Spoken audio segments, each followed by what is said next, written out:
మొదటి నుంచి తెలంగాణ జర్నలిస్ట్ యూనియన్గా మేము జాతీయవాద భావజాలంతో జాతీయవాదాన్ని జనంలోకి తీసుకుపోవడం, మీడియాలో తీసుకుపోవడం, మీడియాలో ఉండే జాతీయవాదుల్ని ఐక్యం చేసేటువంటి కార్యక్రమంలో ఉన్నాం. అట్లని మేము తెలంగాణ ఉద్యమంలో లేమని కాదు. తెలంగాణ ఉద్యమంలో దాదాపుగా ఇప్పుడు మాట్లాడుతున్న వాళ్ళందరికంటే 1000% ఎక్కువ తెలంగాణ ఉద్యమంలో పాల్గొన్నటువంటి జర్నలిస్టులు మేము మా తెలంగాణ జర్నలిస్ట్ యూనియన్. బహుశా ఇప్పుడు మాట్లాడేటువంటి వాళ్ళందరిది హైదరాబాద్లోనో చుట్టుపక్కల కేసులు అయి ఉండొచ్చు. కానీ తెలంగాణ జర్నలిస్ట్ యూనియన్ వైపు నుంచి మేము కర్ణాటకలో ఇప్పటి ఏఐసిసి అధ్యక్షులు, అప్పుడు కేంద్ర మంత్రివర్యులు వారిని నిలదీసి తెలంగాణ ఎందుకు లేదు, కాంగ్రెస్ పార్టీ కేంద్ర ప్రభుత్వం ఎందుకు లేదని చెప్పి నిలదీసి కొట్లాడినటువంటి సంఘం తెలంగాణ జర్నలిస్ట్ యూనియన్. నువ్వు కూర్చో సార్, ఇక్కడ సార్ రండి. మీరు లేదు, నేను కంటిన్యూ సార్, మీరు కూర్చోండి సార్.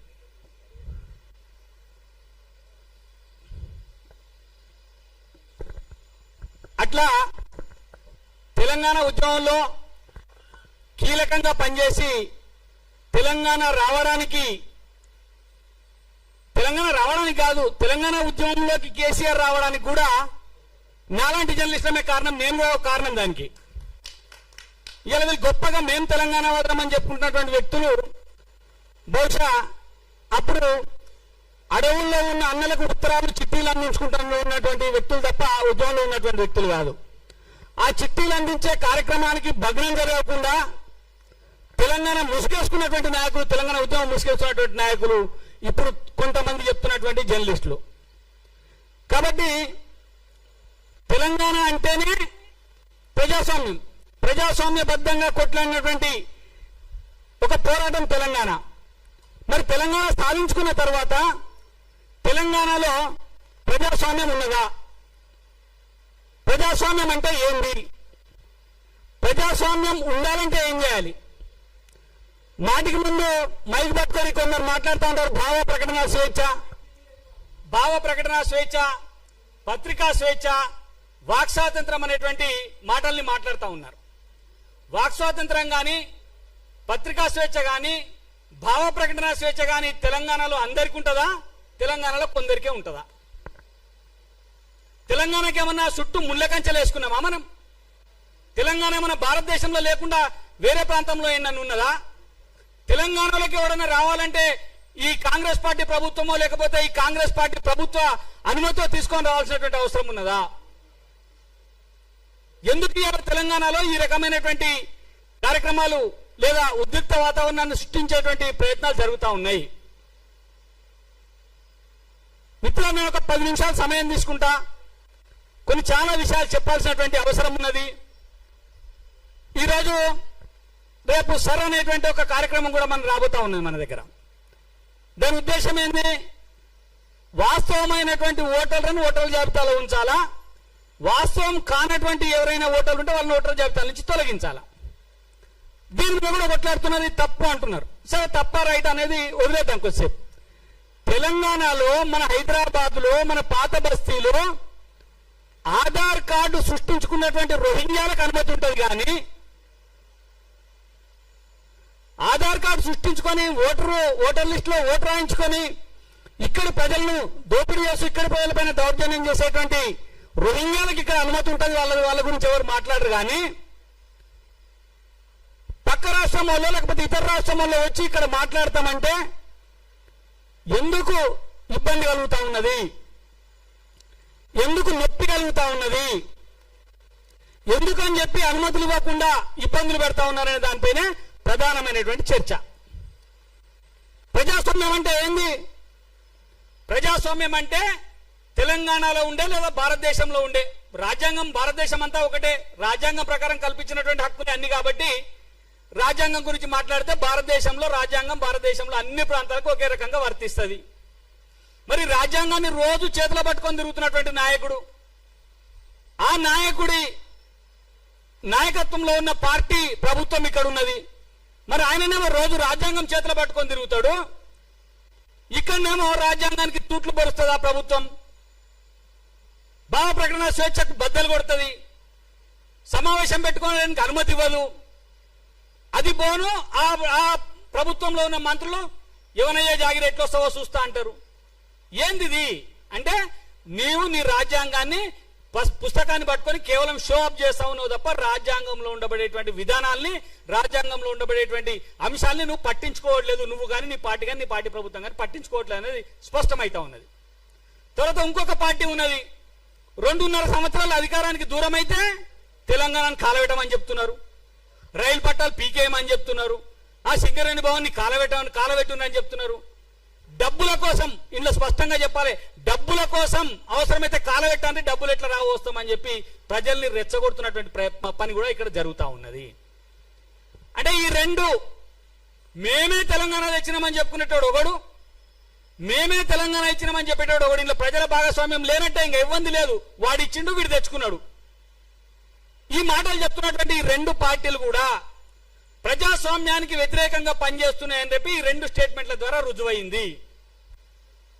కాబట్టి తెలంగాణలో ప్రజాస్వామ్యాన్ని బతికించుకోవడం కోసం, తెలంగాణ ప్రజాస్వామ్యాన్ని నిలబెట్టడం కోసం, తెలంగాణలో భావ ప్రకటన స్వేచ్ఛ ఉండడం కోసం ఇవాళ ఒక ప్రయత్నం తెలంగాణ జర్నలిస్ట్ యూనియన్ చేస్తా ఉన్నది.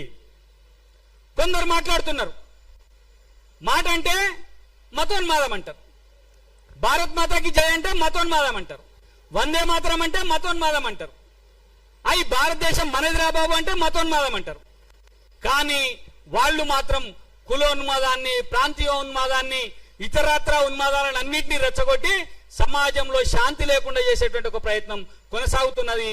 దీన్ని మనం ఒక కంట కనిపెట్టాలా, వాళ్ళ ఉచ్చులో మనం పడాల్సినటువంటి అవసరం లేదు అనేటువంటి ఒక భావన, ఒక అంశాన్ని కూడా మనం తీసుకోవాల్సినటువంటి అవసరం ఉన్నది. మరి అంశం లేదు, అందులో పన్న ఉచ్చులో పడద్దు అంటే మాట్లాడుకోకుండా ఊకమ్మని కాదు.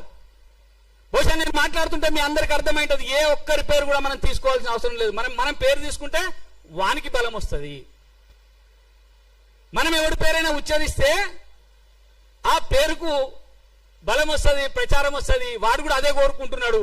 కాబట్టి అలాంటివి కాకుండా ఖచ్చితమైనటువంటి ప్రజాస్వామ్య పరిరక్షణ కోసం అప్పుడు తెలంగాణ ఉద్యమంలో కొట్లాడినాము తెలంగాణ జర్నలిస్టులుగా, అప్పుడు తెలంగాణ జర్నలిస్టులుగా అన్ని వర్గాల వారిని ఏకం చేసినాం. నా వేదిక మీద గద్దరు, విమలక్క, బండారు దత్తాత్రేయ గారు, కిషన్ రెడ్డి గారు, కోదండరామ్ గారు, ఇట్లా సిద్ధాంతాలతో సంబంధం లేకుండా తెలంగాణ ఉద్యమకారులందరినీ ఒక్కటి చేసినటువంటి ఘనత, అనే ఉద్యమంలో పాల్గొన్నటువంటి ఘనత తెలంగాణ జర్నలిస్ట్ యూనియన్ది. ఈ రోజు పుష్కర కాలం తర్వాత ఇలా మళ్ళీ తెలంగాణ గుండెకు, తెలంగాణ హృదయానికి కొందరు గాయం చేస్తా ఉన్నారు. తెలంగాణ అనేటువంటి మాటని ఒక సంకుచిత భావంతో చూస్తా ఉన్నారు. తెలంగాణ అనేటువంటి పదాన్ని కొందరు మాత్రమే ఉచ్చరించాలా, మిగతా వాళ్ళు ఉచ్చరించడానికి వీల్లేదు అనేటువంటి ఫాత్వాలు జారీ చేస్తా ఉన్నారు. వీటి వెనుక మళ్ళీ ఒకసారి గందరగోళం చేసేటువంటి ఒక పెద్ద కుట్ర దాగి ఉన్నటువంటి విషయాన్ని తెలంగాణ జర్నలిస్ట్ యూనియన్ గా మేము గ్రహించినాము. కాబట్టి ఈ కుట్రను భగ్నం చేయాల్సినటువంటి అవసరం ఉన్నది.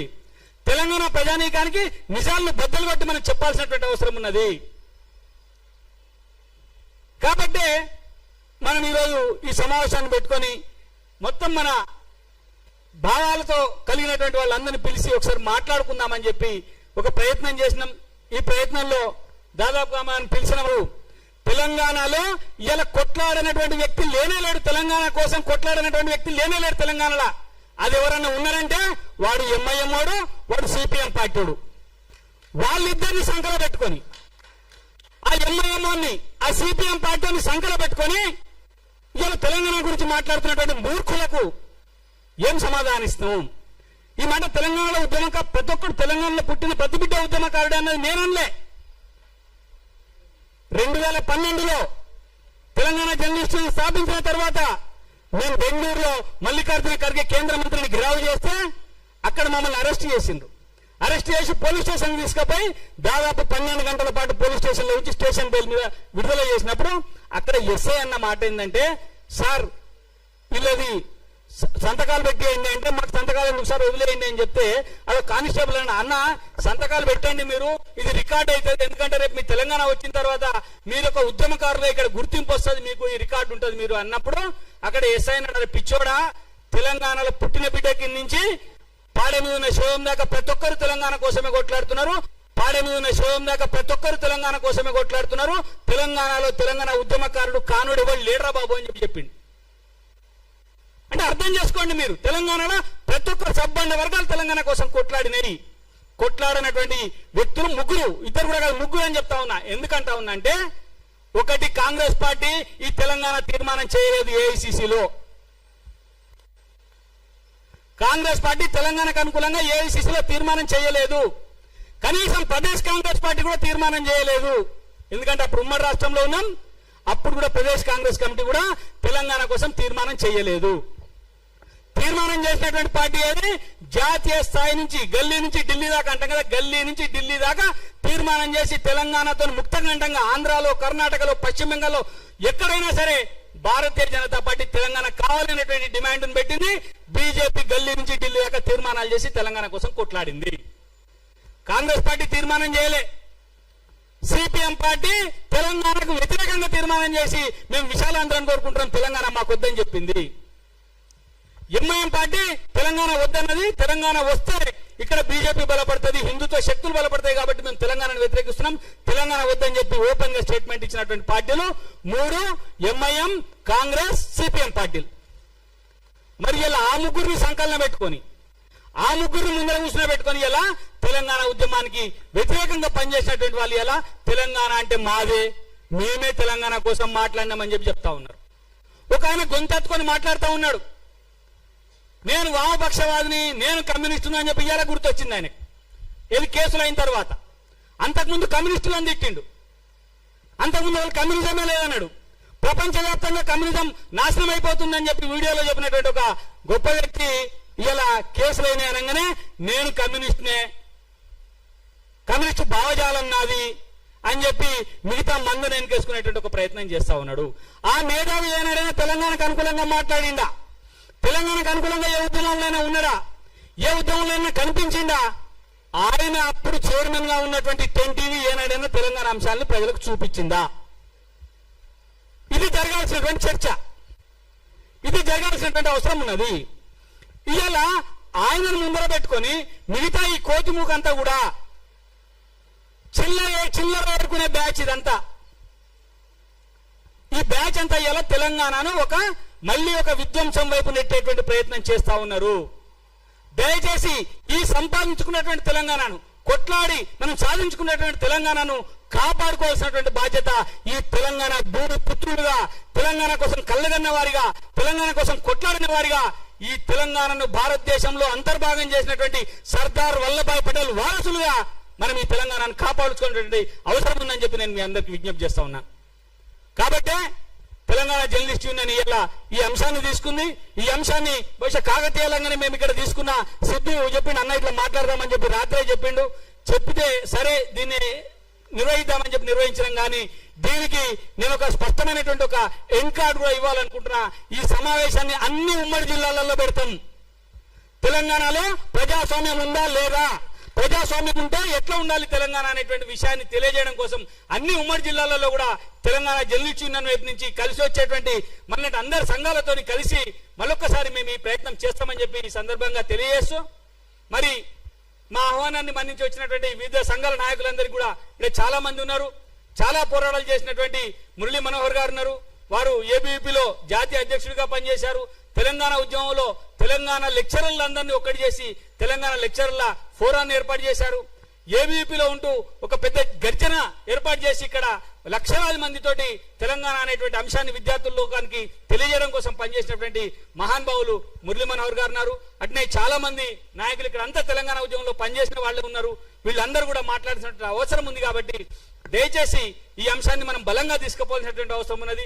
తెలంగాణ పేరుతోటి జై తెలంగాణ అని మనము అంటాం, జై తెలంగాణ అని ఇంకోటి అంటాడు. కానీ జై తెలంగాణ అని నినాదం వెనుక ఎవరి దగ్గర స్వచ్ఛత ఉన్నదనేటువంటి విషయాన్ని కూడా మనం, అటవీ ప్రాంతాల నుంచి మాయమైపోయినటువంటి నక్సలైట్లు అటవీ ప్రాంతాలు వదిలి ప్రజల చేత చీత్కరించబడి తుపాకుల్ని వదిలేసి మరి ఈ నాగరిక ప్రపంచంలోకి వచ్చినటువంటి వ్యక్తులు వాళ్ళ మనస్తత్వాన్ని మార్చుకోలేదు. వాళ్ళు తిరిగి మళ్ళొక్కసారి ఈ సమాజంలో అల్లకల్లోలాన్ని గందరగోళాన్ని సృష్టించేటువంటి ప్రయత్నం చేస్తా ఉన్నారు. దీని వెనక ఎన్నికల కుట్ర కూడా దాగి ఉన్నదనేటువంటి విషయాన్ని మీ అందరూ గుర్తుంచుకోవాలని ఆ వైపున మనం ప్రయత్నం చేయాలా. మరొక్కసారి జాతీయవాదాన్ని ప్రజల్లోకి తీసుకుపోవడం కోసం మనం ప్రయత్నం చేయాలి. జాతీయవాదం అనేటువంటి ఏకైక దృక్పథంతో మొత్తం భారతదేశం అంతా కలిసి ఉండాలనేటువంటి ఏకైక దృక్పథంతో ఆ రోజు సర్దార్ వల్లభాయ్ పటేల్ గారు ఈ తెలంగాణను తీసుకొచ్చి భారతదేశంలో విలీనం చేసిండ్రు. కాబట్టి జాతీయవాదానికి తెలంగాణవాదానికి ముడిపడి విడదీయరానటువంటి ఒక ఆత్మీయ సంబంధం ఉన్నది. కాబట్టి తెలంగాణవాదులుగా మనం ఒకసారి తెలంగాణను కాపాడుకుంటూ తెలంగాణను రక్షించుకుంటూ మరొకసారి జాతీయవాదాన్ని తెలంగాణలో విస్తృతపరిచేసేటువంటి కార్యక్రమాన్ని తీసుకోవాలని చెప్పి కోరుకుంటూ ఈ అవకాశం ఇచ్చినటువంటి సభాధ్యక్షులు బింగి స్వామి గారికి మిగతా పెద్దలందరికీ కూడా కృతజ్ఞతలు ధన్యవాదాలు తెలియజేస్తూ ముగిస్తా ఉన్నాను. భారత్ మాతాకి, భారత్ మాతాకి జై తెలంగాణ, జై తెలంగాణ.